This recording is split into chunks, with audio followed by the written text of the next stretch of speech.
Alright, YouTubers, here's where we're at. Took the fender flares off this truck, and my God, it gets worse as you go. Rougher than night in jail. You know what I'm saying? This side's bad. I did patch a few dings on the way, and I did get the front fender changed. And the way I do them, I paint, sand and paint, use adhesion promoter, and I paint the inside. As you can see, the inside of the fender in there is silver, and inside the fender lip, and I should raise the hood. But I always paint all that stuff before I put the fender on, or if I change a door or whatever. Do all that stuff before you put it on. I'll show you. This fender's rough. I got another good fender to change it. I went ahead and painted that. Fender was red, and this is part of the fender. The inner fender and everything on these Dodges is one piece. So anyway, it's changed, and one thing I did find, the fender we put on is off of 98, and there's the Mercedes diesel for those of you that haven't seen it. And you don't think I'm running used engine oil, that's the fuel filter, and it's a clear filter. So, geez. Anyway, let me show you something on these Dodges. I don't know why they changed this. It really baffles me when these companies change things that couldn't do anything but cost them money when they change things for no reason. But here's the antenna wire come on a 98, and up in here is the antenna wire that's supposed to plug into that. As you can see, you've got two male antenna wires.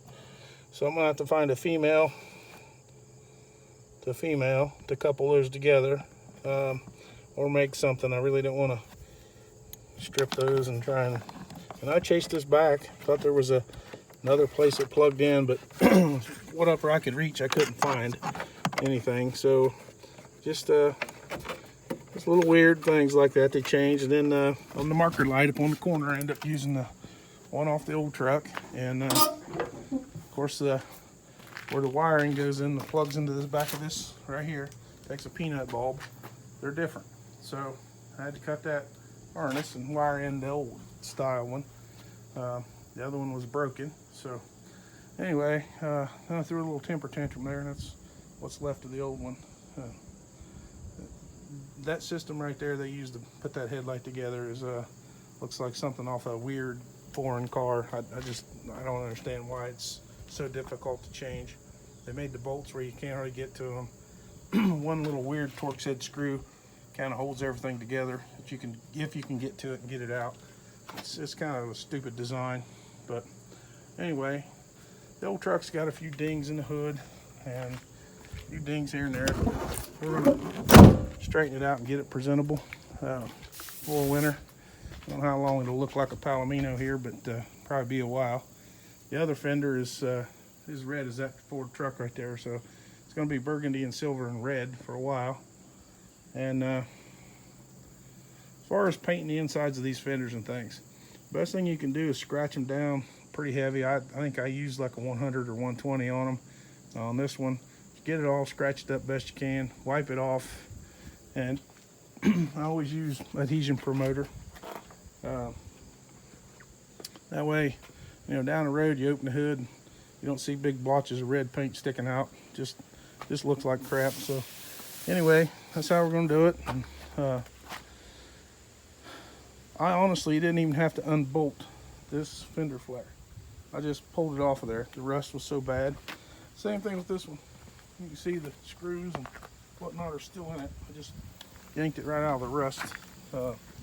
Pretty sad. You know, this is an 04, I think. 03 or 04, I'd have to look. But the 97's in way better shape. And these fender flares are the worst thing you can do to them. I mean, the worst. So if you got a new truck that's got them on them, I'm telling you, take them off. But at this point, a little late to worry about this one. So this thing's just a gas sipper. and keeps me from getting that thing all tore up, so I can get in it dirty and haul my tools back and forth to whatever. I mean, it's not a heavy hauling truck, obviously, but I did haul 1 ton of stone up here twice with it, and I've hauled some, cement and other miscellaneous stuff, and it does okay. They don't have any horsepower. I knew that when I built it. This truck was pretty quick. It had a 4.7 V8 Magnum in it, and even with the engine knocking, it run pretty strong. We went from a pretty snappy little truck to probably the world's slowest Dodge Dakota, but does ride and drive nice, and runs down the highway okay. I mean, it'll run well over 80 miles an hour if you hold it down. Never seen how fast it'll go yet, but I have had it over 80.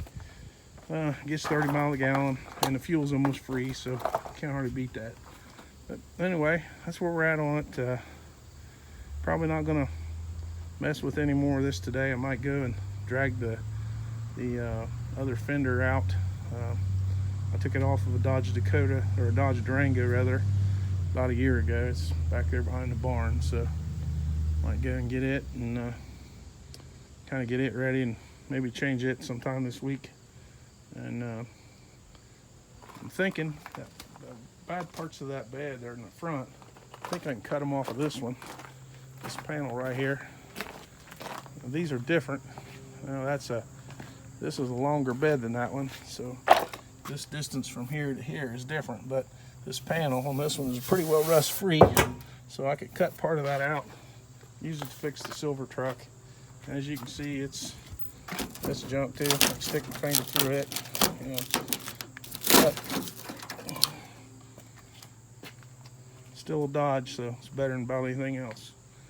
Anyway, that's just a joke, but I like these Dakotas for a small truck. I prefer them much over a S10 or a Ranger. I've had a bunch of Ford Rangers for company trucks. I had them for road service trucks. They're a tough little truck, but man, they don't ride and drive nowhere near one of these. So, but it's apples to oranges. Ranger's truly a compact truck, and these are not. So anyway, that's where we're at. Getting ready to go dig the front fender out, and as you can see, that was not worth taking off. The doors rusted out. I mean, this good Ohio weather pretty well. Salt just destroys them. So, and I'm not sure what's going on with this truck here. If you see, the front ones had no fender flares. Both back ones have fender flares. I don't know what. Maybe there's somebody changing those on it at one point, or somebody added those back ones or changed the bed. I don't know, but something weird went on there. Probably the same dude that did the custom window tint there with the aluminum furnace tape. But anyway, we get done stealing parts off of this, we'll start probably move it out of the way and get the silver truck ready to paint, and then we'll get back to this later. So I've soaked all the brake lines down. Every brake line is going to have to be replaced before we try and race it. So we'll put a small block in this and probably a manual transmission, and they're pretty easy to build. Got plenty of room in here, so I'll keep you posted. Please like and subscribe and follow along. Thanks.